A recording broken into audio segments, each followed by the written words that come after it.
राजस्थान। मैं हूं आपके साथ में ऋतु तोमर। 33 जिले 33 खबर की शुरुआत करेंगे। राजीव गांधी की हत्यारे की रिहाई पर सीएम गहलोत का ट्वीट। तो बड़ी खबर आपको बता रहे हैं, पैरा रिवलन की रिहाई दुर्भाग्यपूर्ण है, सीएम ने कहा है। ट्वीट करते हुए बता दें, उन्होंने लिखा कि तमिलनाडु राज्यपाल द्वारा रिहाई की सिफारिश करना दुर्भाग्यपूर्ण रहा। सुप्रीम कोर्ट में केंद्र सरकार ने बेहतर पैरवी नहीं की और इस फैसले से आमजन और कांग्रेस कार्यकर्ताओं में रोष है। तो मुख्यमंत्री अशोक गहलोत ने ट्वीट करते हुए रोष जताया है। उन्होंने कहा कि पूर्व प्रधानमंत्री श्री राजीव गांधी की हत्या के दोषी पैरा रिवलन की रिहाई दुर्भाग्यपूर्ण है। ये तमिलनाडु के राज्यपाल द्वारा श्री राजीव गांधी के हत्यारों की रिहाई की सिफारिश करने एवं केंद्र सरकार द्वारा सुप्रीम कोर्ट में बेहतर पैरवी न करने का परिणाम है।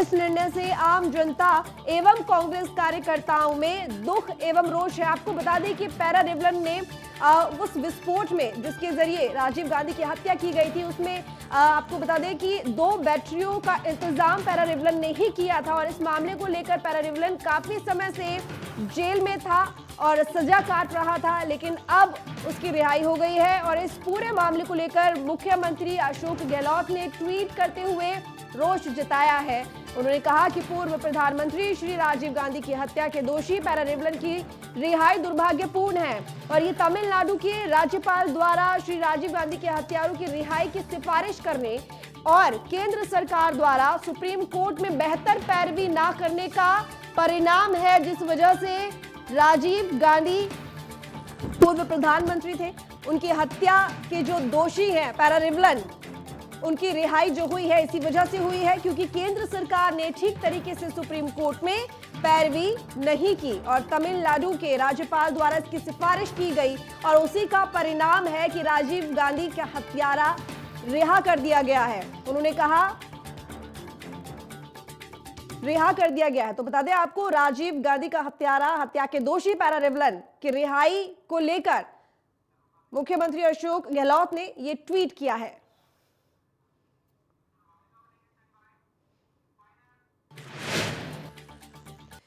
तो आज पूर्व सीएम जगन्नाथ पहाड़िया की पुण्यतिथि मनाई गई। पुण्यतिथि को लेकर पीसीसी दफ्तर में पुष्पांजलि कार्यक्रम हुआ। कार्यक्रम में सीएम अशोक गहलोत ने शिरकत की और इस दौरान उन्होंने जगन्नाथ पहाड़िया के चित्र पर पुष्प अर्पित कर श्रद्धांजलि अर्पित की। कार्यक्रम में कांग्रेस के वरिष्ठ नेता अशकली टाक, पीसीसी मुख्यालय प्रभारी सचिव राम सिंह कसवा समेत कई कांग्रेस नेता मौजूद रहे। इस दौरान सीएम गहलोत ने क्या कुछ कहा, सुनिए। किस दिशा में जा रहा है, किस दिशा में जाएगा, किसी को नहीं मालूम है, क्योंकि जो लोग सत्ता में बैठे हुए हैं इनको जनता का भय नहीं है। हिंदू धर्म के नाम पे राजनीति कर रहे हैं तो इनको एक घमंड आ गया है, सब हिंदू हमारे साथ में हैं, कौन हमारा क्या बिगाड़ लेगा। ट्वीट भी किया कि महंगाई की चिंता कौन कर रहा है, महंगाई की चिंता नहीं करें, कोई बेरोजगारी की चिंता नहीं कर रहे हैं। जब कैंपेन किया 14 के अंदर तो मोदी जी ने कहा 2 करोड़ लोगों को रोजगार मिलेगा प्रति वर्ष, वो तो सब भूल गए हैं। और इसीलिए देश के अंदर जो माहौल बना रखा है तनाव का, दंगों का, जिससे कि ध्यान कोरोना को लेकर मैं कहना चाहूँगा कि कोरोना को भी गंभीरता से लेना चाहिए। डॉक्टर से मेरी बात होती रहती है, कल रात को मैंने बातचीत करी। दिल्ली में आंकड़े आप देख रहे हो आते रहते टीवी के अंदर भी, अभी भी जो आंकड़े आ रहे हैं उसमें कई लोगों की मृत्यु हो रही है, नंबर 1। नंबर 2, ऐसी स्थिति है कि आज लंग्स के अंदर जो है उस वक्त जो स्कोर आता था जब कोविड चल रहा था, उसी ढंग के स्कोर आने लगे। तो बीजेपी के 3 दिवसीय राष्ट्रीय पदाधिकारियों की बैठक को लेकर भाजपा अध्यक्ष जेपी नड्डा जयपुर पहुंचे। पूर्व सीएम वसुंधरा राजे और बीजेपी प्रदेश अध्यक्ष सतीश पूनिया ने जेपी नड्डा को जयपुर एयरपोर्ट से रिसीव किया। 48 नेताओं ने एयरपोर्ट लॉबी में नड्डा की अगवानी की।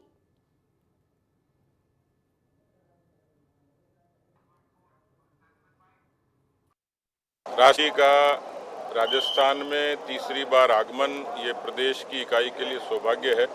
कल जो महत्वपूर्ण बैठक होगी राष्ट्रीय पदाधिकारियों की, जो 3 महीने के अंतराल में होती है, कोरोना के कालखंड में वर्चुअली हुई थी, इस बार भौतिक रूप से दिल्ली से बाहर पहली बार हो रही है।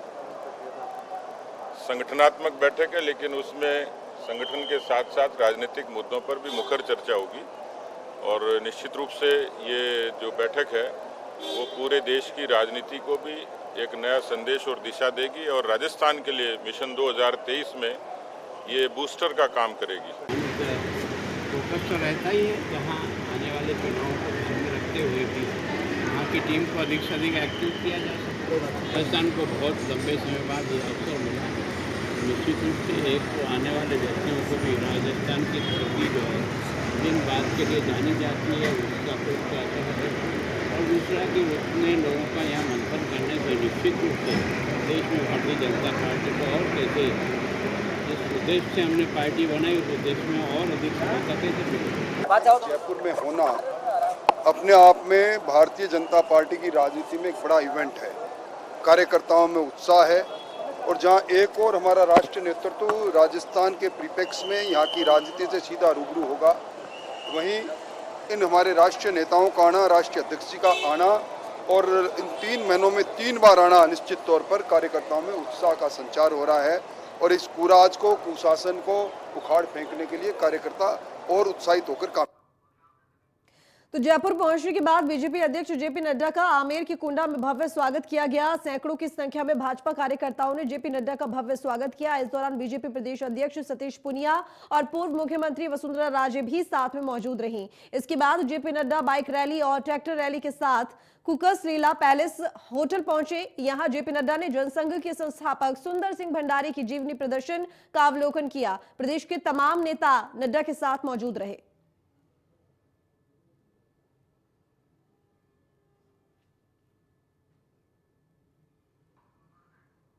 तो बता दें कि बीजेपी के राष्ट्रीय अध्यक्ष जेपी नड्डा जयपुर पहुंचे हुए हैं, जहां पर जेपी नड्डा का भव्य स्वागत किया गया बीजेपी नेताओं के द्वारा।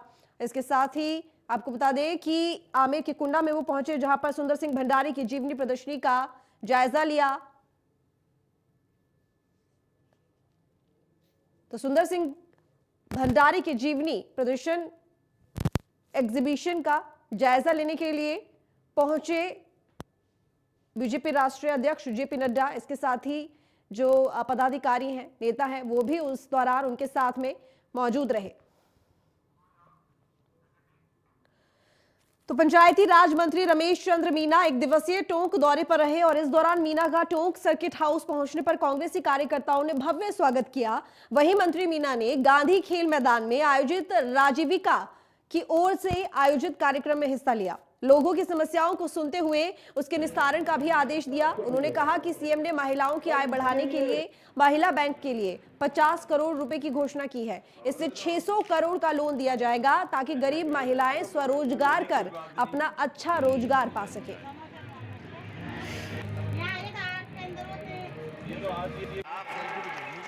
माननीय मंत्री महोदय और माननीय आपको मिलेगा और इसके लिए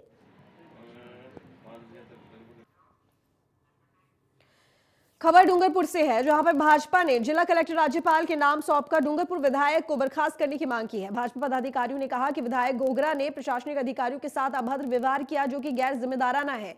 वहीं पदाधिकारियों ने विधायक गोगरा पर जनता को गुमराह करने का भी आरोप लगाया है। दरअसल मंगलवार को विधानसभा डूंगरपुर विधायक की मौजूदगी में उपखंड अधिकारी सहित कई प्रशासनिक कार्मिकों को बंदी बनाए जाने की घटना हुई थी। वहीं घटना के दूसरे दिन नाराज घोगरा ने कांग्रेस आलाकमान और मुख्यमंत्री के नाम विधायक पद से इस्तीफा भेजने का ऐलान किया था।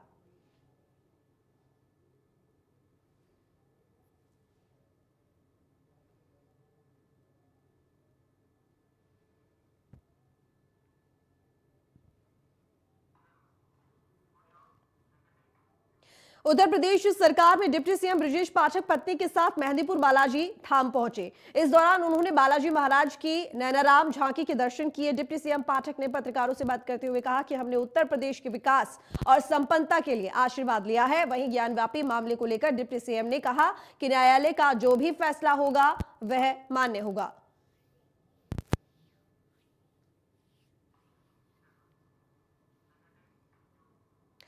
तो राजस्थान युवा बोर्ड अध्यक्ष सीताराम लांबा बीकानेर दौरे पर रहे। इस दौरान उन्होंने कहा कि मुख्यमंत्री अशोक गहलोत और सरकार युवाओं के लिए नई युवा नीति बनाना चाहते हैं और नई युवा नीति बिना युवाओं की आवाज के नहीं बन सकती। इसके लिए युवा बोर्ड सभी संभाग मुख्यालय पर युवाओं से संवाद कर रहा है। वहीं लांबा ने कहा कि युवाओं के सुझावों के आधार पर प्रदेश की नई नीति बनाई जाएगी।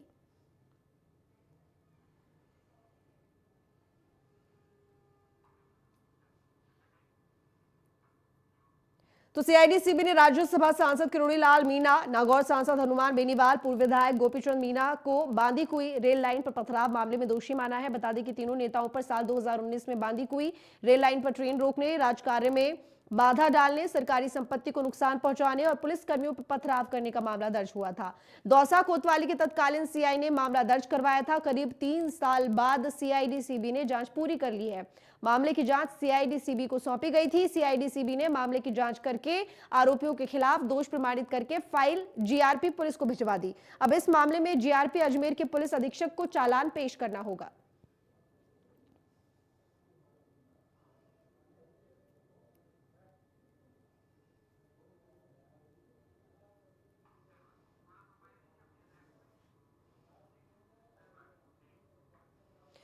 तो जयपुर में कोविड सहायकों का धरना प्रदर्शन लगातार जारी है। बता दें कि कोविड सहायकों का भीषण गर्मी में सभी कोविड सहायक शहीद स्मारक पर धरने पर बैठे हैं। इस दौरान प्रदर्शनकारी लगातार सरकार से नियुक्ति की मांग कर रहे हैं, लेकिन सरकार ने अभी तक कोविड सहायकों की कोई सुध नहीं ली। बता दें कि कोरोना काल में सभी कोविड सहायकों की नियुक्ति की गई थी। वहीं कोरोना का प्रकोप कम होने पर सभी कोविड सहायकों को हटा दिया गया था।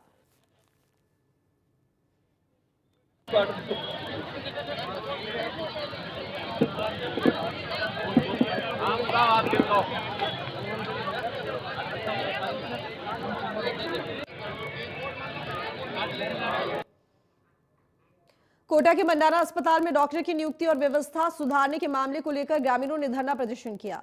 वहीं डॉक्टर हॉस्पिटल पहुंचे पर ग्रामीणों ने फूल माला पहनाकर स्वागत किया। इस दौरान ग्रामीणों ने डॉक्टर से नियमित सेवा देने की बात कहकर धरना समाप्त किया। बता दें कि डॉक्टरों के अभाव में ग्रामीणों को काफी परेशानियों का सामना करना पड़ता था। वहीं डॉक्टरों की नियुक्ति के बाद ग्रामीणों ने राहत की सांस ली है।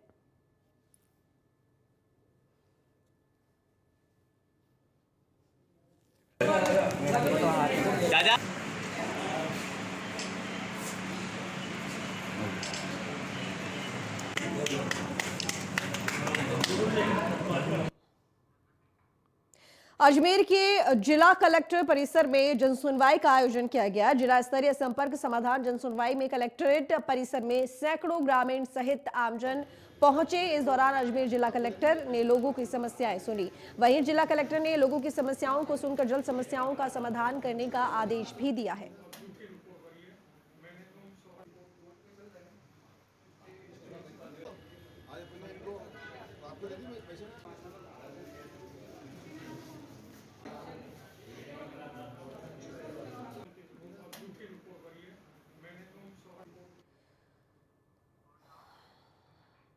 अजमेर में किसानों को सिंचाई पानी के लिए परेशान होना पड़ रहा है। एक तरफ आसमान से आग बरस रही है तो वहीं दूसरी तरफ किसानों को सिंचाई के पानी का अभाव लगातार बना हुआ है। ऐसे में किसान दोहरी मार झेलता हुआ नजर आ रहा है। जिले का तापमान लगभग 42 डिग्री चल रहा है। भीषण गर्मी और लू के थपेड़ों से बचने के लिए लोगों ने घरों से निकलना बंद कर दिया है। वहीं ग्रामीण क्षेत्रों की बात की जाए तो इन चिलचिलाती धूप में किसान अपने खेतों में काम करता नजर आ रहा है और गर्मी में किसानों की फसलें सिंचाई पानी के अभाव में बर्बाद होती नजर आ रही है। किसानों की इसी समस्या को लेकर इंडिया न्यूज संवाददाता ने गांव-गांव जाकर किसानों से बात की है। देखिए खास रिपोर्ट।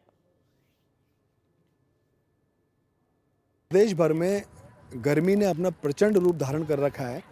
प्रतिदिन जो है तापमान 40 से लेकर 45 डिग्री तक का अप डाउन हो रहा है। इसको लेकर के आज इंडिया न्यूज राजस्थान की टीम ग्रामीण क्षेत्रों में ग्राउंड लेवल पे काम देखने पहुंची है कि किसानों की क्या हाल है।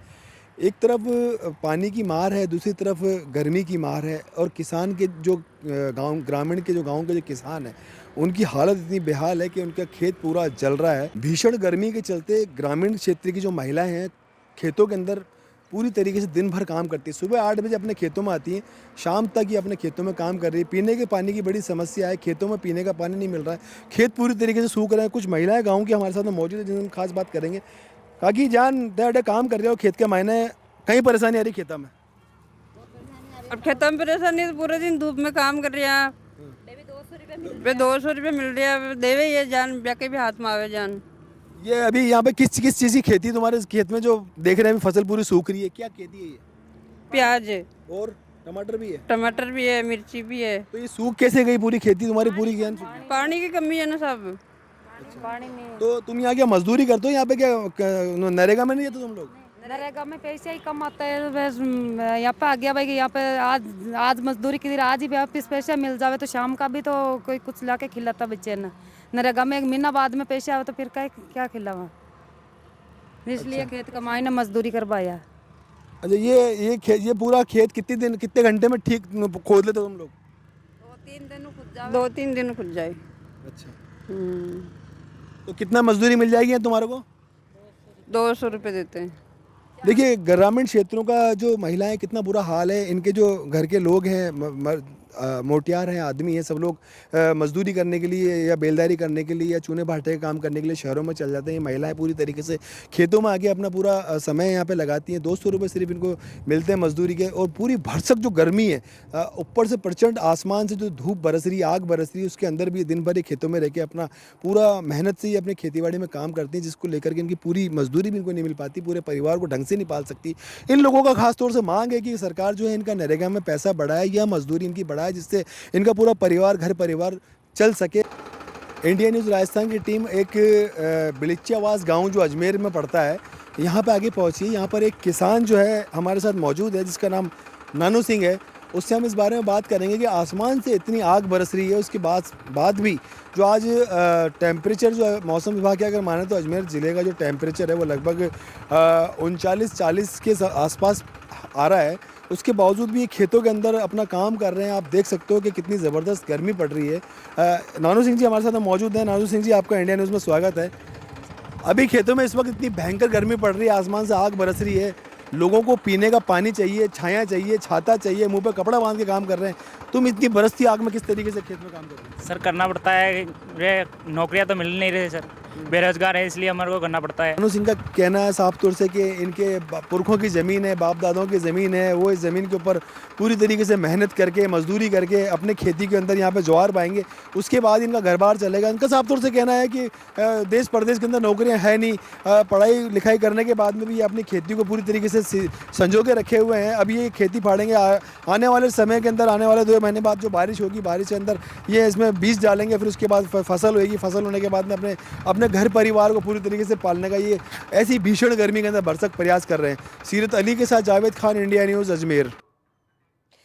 एसीबी की टीम आज पूरे दिन एक्शन मोड में रही। इस दौरान एसीबी की टीम ने प्रदेश के अलग अलग जिलों में कार्रवाई करते हुए आरोपियों को ट्रैप किया है। पहली तस्वीर जयपुर से है, जहां पर एसीबी ने कार्रवाई करते हुए विद्याधर नगर थाने के एक कांस्टेबल को 3000 की रिश्वत लेते ट्रैप किया। दूसरी तस्वीर उदयपुर की बांसवाड़ा की है, जहां पर एसीबी ने एक पटवारी को रिश्वत मामले में ट्रैप किया। आरोपी पटवारी ने परिवादी से कृषि भूमि का आबादी क्षेत्र में रूपांतरण करने के लिए 28,000 की रिश्वत मांगी थी। तो वहीं तीसरी तस्वीर अलवर से है, जहां बिजली विभाग का वरिष्ठ सहायक 20,000 की रिश्वत लेते ट्रैप हुआ। जयपुर में बड़े पैमाने पर शातिर ठग अश्लील वीडियो भेजकर ठगी की वारदातों को अंजाम दे रहे हैं, और इसी कड़ी में कमिश्नरेट के साइबर थाना पुलिस को बड़ी सफलता हाथ लगी है। पुलिस ने अश्लील वीडियो भेजने के नाम पर ठगी करने वाले एक गिरोह का पर्दाफाश करते हुए 2 शातिर बदमाशों को पुलिस ने भरतपुर से गिरफ्तार किया है।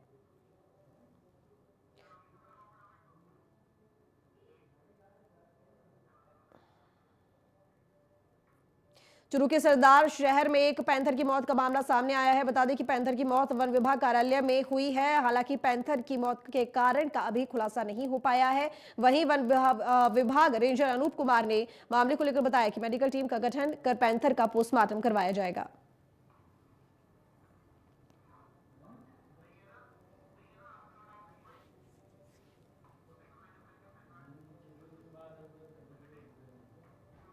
फिलहाल इस बुलेटिन में इतना ही। देखते रहिए इंडिया न्यूज़ राजस्थान।